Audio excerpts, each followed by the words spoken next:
Galing na mismo to ha, sa bunganga at sa bibig ni Atty. Topacio. Ano yung sabi niya, Mima? Hindi daw po siya napagaling ng doktor.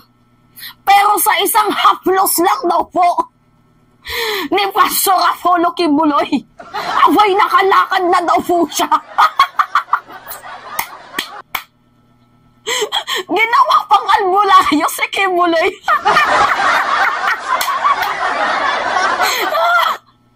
Hindi ko alam guys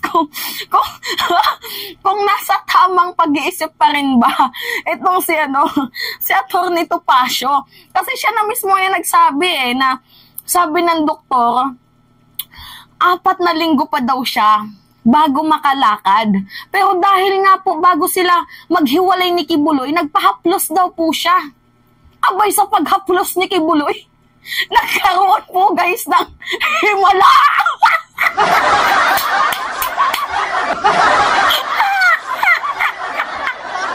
I cannot. So, ngayon guys, ito yung sinasabi ata ni Atty. Topacio na kaya hindi dapat huliin si Kibuloy dahil nakakagawa daw po siya ng himala. Ito yung video Anood natin sa inyo guys. Anood natin.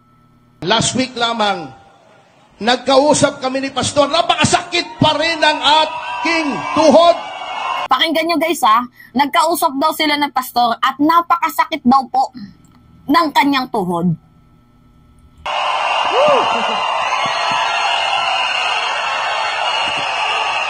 Last week lang,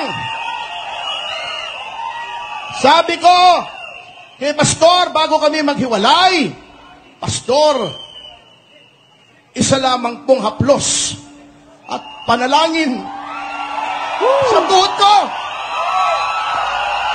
Eto na tayo ngayon!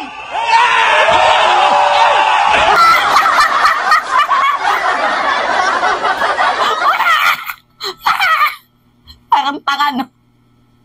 Lumulundag, parang botete na bisugo. Grabe talaga mag-manipulate itong si Atty. Topacio. Hindi ko na talaga guys nakakaya yung kanilang mga yung kanilang mga tawag dito, pakulo. Tinatarantado nyo ba kami? Hindi nga. Seryoso.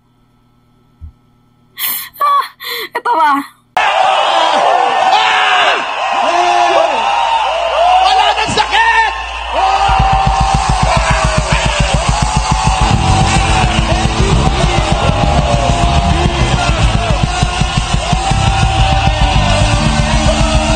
Sabihin nila ng bobola ko, harap ko sa kanila ang aking mga doktor, si Dr. Yung ng St. Luke's,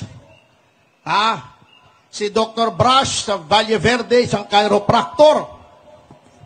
Nandito sa telepono ko, yung x-ray ko, punit, yung ligament ko, makakala nila ng bobola ko. Sabi ng doktor, 4 na linggo pa daw bago gumaling.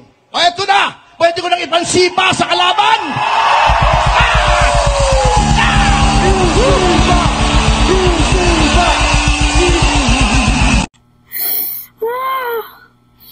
Alam nyo guys, sa lahat ng mga narinig kong nag-speech, si Atty. Topacio lang talaga yung parang hindi ko alam kung sinapian ba to.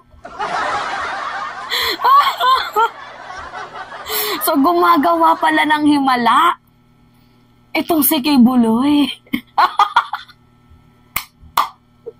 Kung nakagawa siya ng himala dito kay Atty. Topacio, sana gawa niya din ng himala ang kanyang sarili na hindi siya hulihin bukas. Kasi guys, epektibo na po ang warrant of arrest bukas. Alam nyo guys, hindi ko alam kung lawyer ba to. Hindi nga, totoo. Atty. Topacio, ano nang nangyayari sa'yo? Well, hindi ko naman pwede siyang husgahan. Pananaw niya yan, napagaling daw siya ni Kibuloy. Mga kababayan, lahat ng may mga sakit, lumapit kay Kibuloy. Uy, baka mamaya may maghimala dyan, no, na may magsalita dyan na bulag po ako. Pero nang dahil sa haplos ni Kibuloy, nakakita na ako.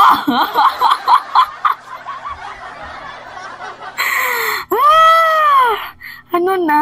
Ano pa? Naging albularyo si Kibuloy ng biglaan. Hindi nga, guys. Hindi ko talaga lubos maisip na aabot sa ganitong punto si Atty. Topacio. To the point na bubulahin niya na yung sambayan ng Pilipino. Diba dapat, guys, nandito siya nakafocus sa kanyang kliyente, kung ano yung mga dapat nilang gawin para resolbahin yung issue, kung pa-attend ba siya doon sa Senate hearing. Well, di na siya pwedeng umattend kasi tapos na yung show cause order. Diba? Magpa-aresto siya, we do not know. Pero yung akin dito, guys, bakit umabot sa punto na ano yung connect sa kaso ni Kibuloy dito sa pinagaling kanya? Nagigets nyo ba ako, guys? Nagigets nyo ako? Diba? Ano yung connect? Kumbaga kay Robin, nakipaglaban daw si Kibuloy sa mga komunista. Like, what the hell?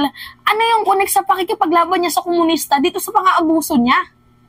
Kagaya dito kay Atty. Topacio, ano yung connect ng pinagaling niya yung tuhod mo dito sa kaso niya? So, ngayon nga, guys, si Topacio, nagtatatalo na daw, nagsisisigaw, dahil nga daw pinagaling ni Kibuloy. Like, what the, Diyos ko, yung doktor, hindi siya naniniwala. Pero dito sa miracle ni Kibuloy, naniniwala siya. Tinatartado mo ba kami, attorney? Bakit pa nagkaroon ng doktor? Kung kaya lang din naman palang gamutin ni Kibuloy. Bakit pa nagkaroon ng doktor kung meron naman palang albularyo? 'Di ba? Sana wala na lang palang professionalism na doktor kung simulat sa pool, kaya naman palang gamutin ng mga albularyo or ng pastor. 'Di ba? Itong mga sakit. Dapat wala sanang doktor ngayon. Pinaglulolo ko talaga tayo nila, guys, no? May ganun na. Hindi natin alam. May sapi na sila.